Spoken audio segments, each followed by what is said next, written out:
कितना नोटिस देता है, फिर आते नहीं है।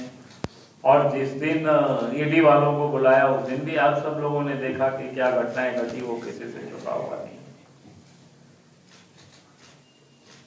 भाई जब घर में ईडी पहुंचते हैं तो स्वाभाविक है कि ईडी की सुरक्षा में सीआरपीएफ के जवान भी थे। और आप सबने देखा होगा कि इस प्रकार से आज तो अखबारों में सब छपा है कि उन्होंने उसके आईजी के ऊपर ही केस कर दिया, और केस इस आधार पर गया कि भाई 144 लगाया हुआ था। 144 जो मैंने उस कागज को पढ़ा कि सुबह से लेकर के शाम तक 11 बजे तक 144 रहेगी, उसकी परिधि और उससे कितना 400 मीटर 500 मीटर की दूरी तक। और झारखंड मुक्ति मोर्चा के नेता और लोगों को बुलाया था तीर धनुष और डंडे हरारे हथियार के हथियार के साथ, उसके घर से लेकर के पूरा राजभवन के जो पीछे का जो मेन रोड का सब जगह लोग खड़े थे। हम लोग भी आते जाते लोगों को देख रहे थे।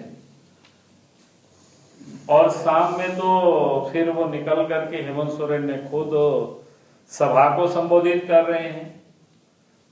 कायदे से सबसे पहला मुजरिम और 144 का किसी ने कोई उल्लंघन किया तो हेमंत सोरेन जी ने किया। सीआरपीएफ वाले तो या राज्य सरकार की पुलिस ने भी काफी तादाद में रहे होंगे वहां पर सिक्योरिटी में, तो उनका तो काम है सिक्योरिटी करना, उनका तो काम है उसके लिए जाना। लेकिन केस तो होना किसके चाहिए था? जेएमएम के उन वर्करों के ऊपर। जेएमएम वालों ने जो भड़काने की बयान दिया था उनके ऊपर एफआईआर होनी चाहिए। एफआईआर तो उनके ऊपर होना चाहिए था, हेमंत सोरेन के ऊपर, मुख्यमंत्री के ऊपर होना चाहिए था 144 का।